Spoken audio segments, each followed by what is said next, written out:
Ladies and gentlemen, hey, hi, how you doing? Welcome back to the channel. Thank you so much for stopping by. The general Warzone meta right now is comprised of a bunch of different weapons from a bunch of different weapon categories. We've got some SMGs that are phenomenal, some fantastic rifles, some really solid LMGs and snipers. And so today I wanted to go through every single weapon category, at least those that you can actually customize builds on. So no launchers, no melees or anything like that, right? But every single applicable weapon category and break down the best weapon from that category and the best loadout for that best weapon. So diving right in here with the pistols, it's kind of a funny scenario because yes, you have your basic normal pistols if you were using, a gunfighter loadout or whatever, right? So you have things like the Gurkova, which are pretty decent, but also you have your special category featuring the Siren 9mm, which is basically just another pistol. They just decided to call it a special weapon. So this is what I would classify as the better secondary option here from the pistols / special category.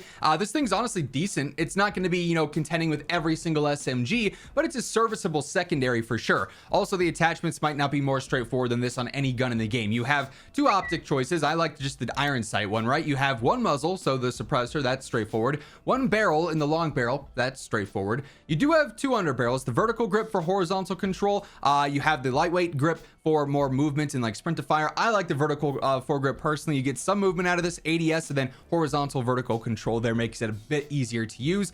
Both of them are good. It's just a matter of preference, really. Then extended mag 1, only option here too. So 40 rounder works fine there as well. Really kind of interesting loadout because it pretty much says, hey, you're using this and you're gonna like it, but it's honestly a decent secondary. Now getting into the true primaries here and going category by category with these snipers here, there's a lot of good choices. I think the Cat AMR has, an argument for it because it's got an infinite one-shot range. I think there are options like the Victus, which have crazy one-shot ranges from MW2. The Moors is up there. The Frostline is up there. For me though, the most well-rounded and natural feeling is the LR762. It's got great range and velocity, so you don't really have to work too hard to stay on target. It's got that one-shot headshot potential. It's got really limited idle sway, so it's not too difficult to use. Like I said, it's just reliable, it's easy, it's straightforward here, right? So I do go for the basic suppressor, just keeps me off the radar, as simple as that. I like the default scope, so I don't run an optic personally. Long barrel is going to be super important here. It extends our damage range out to 85.7 meters, and that'll be our one-shot headshot range. So 85 meter one-shot headshot,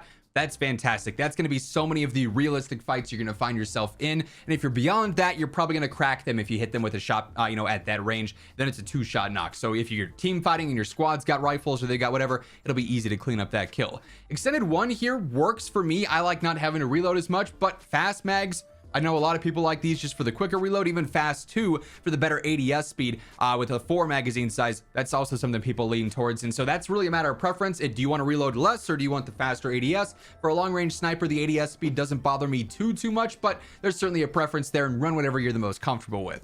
Quick draw rear grip for the better ADS is going to be pretty clutch here. 535 ADS speed with that on is going to be decently quick and not too bogged down, pretty much on average with the other rifles in the game. Then I also do go for overpressured ammo. This puts our velocity up over 1000 there, 1058. So easy to bullet lead, easy to predict the bullet drop and everything there. Really like the feel of this as well. Just a pretty fun, well-rounded sniper. Now, admittedly, the Marksman category I'm a little bit torn on because the Kar 98K is so good as an aggressive one-shot sniper. If you're playing Rebirth or just generally Resurgence, fantastic option. Quick ADS, just super aggressive, and a pretty forgiving one-shot range as well. Whereas if you're not a big fan of sniping, you have something like the DM10, which is also very viable. Like, there are some really good marksmans. To me though, an almost 70 meter one-shot headshot range while also being super aggressive like the Kar is just super advantageous, right? I love the feel of this thing in general here. So I personally go for the Range Collar 4 optic. I've been messing around with this a lot lately. Love the accuracy and the iron sights that this presents. I also like other things like aimless AS7. Like snipers,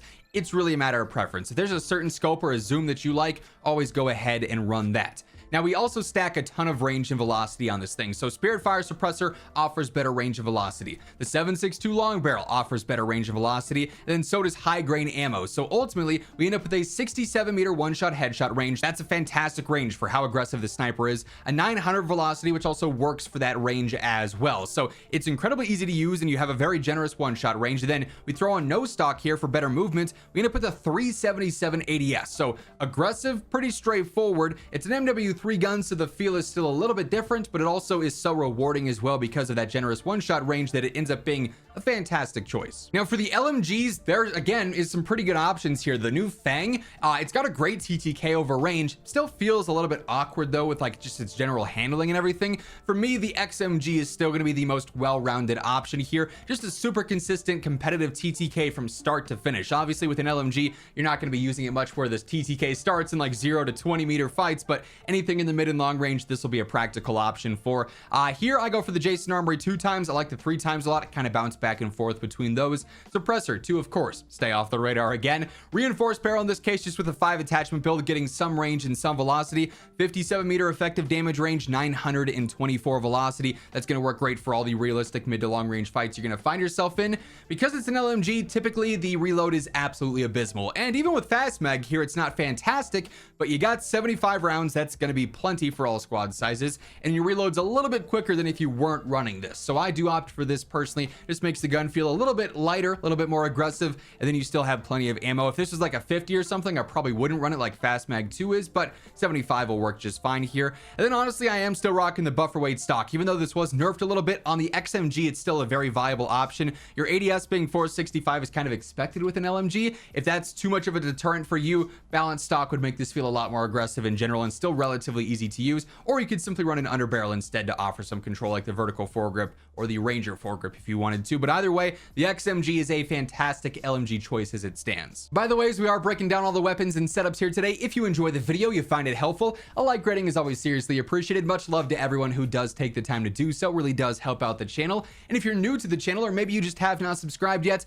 we should change that. Every single day, this is your one-stop shop for everything going on in COD. So feel free to hit that subscribe button, turn on those post notifications, and help get us one step closer to reaching 1 million subscribers. Now for the shotguns, admittedly, not a huge fan of this category personally. Also, the shotguns in this game just aren't super rewarding as it stands. There's a lot of ones that are just a bit more mediocre, mid-tier. The Riveter is not like crazy broken, but in my opinion, it's the shotgun that does stand out the most. It can be pretty annoying to run into up close, but it's also pretty limited by its range. Gumi has talked about this one, the shotgun guru. Of course, that's really where I go to for most of my shoddy information, right? And this is a build that he's ran for a little bit, had on his channel a little while back, and they haven't adjusted it, surprisingly. Typically, when one shotgun starts to stand up a little bit, they push it back down pretty quickly, but this is going to be a tac stance-based build, right? So with this, I just find it a bit more easy and aggressive than with ADS, which is a little bit slower and kind of awkward if you don't like the irons or anything, especially when you're spewing out ammo. It can be kind of hard to stay on target, not the deal with tac stance. So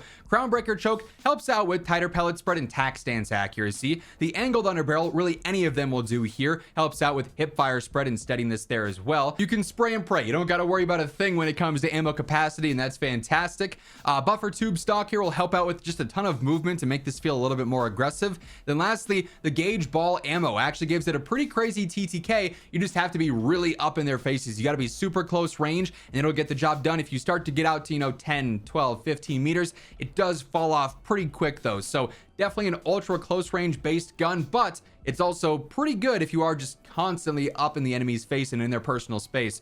This will rip through players pretty quick. Next up here for the SMGs, I think it's a pretty obvious choice. The C9 is fantastic. It's got the mobility, it's got the control, it's got the range, it's got the TTK, the clean iron sights. It's doing it all. It's checking every single box it needs to. Definitely my most used SMG here in season 2. So first up, I do go for the compensator. Just keeps me super accurate. When you get out into the mid range, this thing's still going to be deadly accurate. You don't have to worry about any awkward recoil or anything like that. That attacks vertical control. Ranger foregrip attacks horizontal control, makes that even easier. Plus, it gives you some sprinting movement speed, so you're also a tad bit more aggressive. Extended 250 rounder, that'll work fine for all squad sizes. Ergonomic rear grip for a better slide to fire, and ADS just makes it way more aggressive, especially for my style of gameplay where I'm constantly sliding. This just makes the gun so lethal up close. And then balanced stock when you are ADSing is great for the better strafe speed. You have even better general movement speed. So this setup enhances the control, it enhances the movement. It already has, like I mentioned, that fantastic range in TTK. So it is just such a solid SMG, particularly with this build on it. Definitely my go-to. Now for battle rifles, obviously this category is a little bit funky because there are no Black Ops 6 battle rifles. It's just MW2 and MW3 MW3, there's honestly some pretty decent ones like the Lockman 762, crazy TTK, but a little bit weird to use because the recoil is just so insane. The Sidewinder is actually pretty good. Right now, though, I'm kind of leaning towards the SOA Subverter. It's just got a really competitive TTK in every single damage range. It's decently easy to use. Yes, it still has that MW3 weapon feel at the end of the day, but certainly usable and certainly competitive as it stands right now. So first up with the optic here, really it's just a matter of preference, whether it might be, you know, a 2.5 times Eagle Eye, a NIDAR, a Slate. Use whatever you are the most comfortable with there. Spirit Fire Suppressor, obviously going to help out with some range and some velocity there. And then the Dozer 90 Long Barrel will do more of the same. So we end up with a 30-meter effective damage range, just under a 900 velocity. That'll work for a lot of realistic engagements there, of course.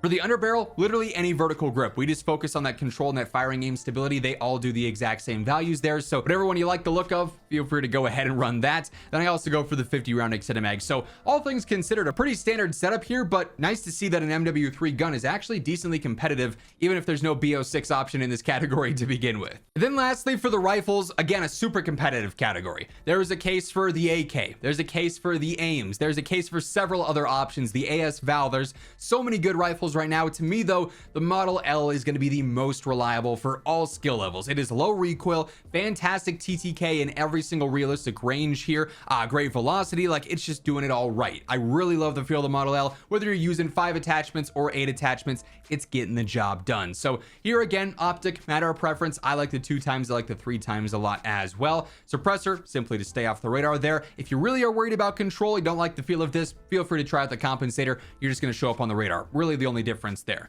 Reinforced barrel, with just the reinforced, we're not even maximizing the velocity and the range here. We get a 71-meter effective damage range and over 1,000 velocity. Love, love, love that.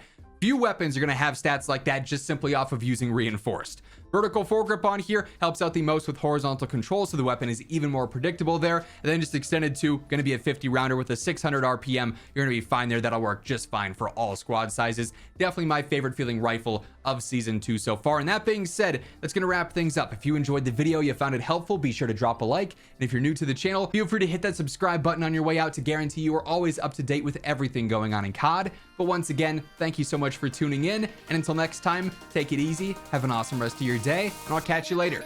Peace out.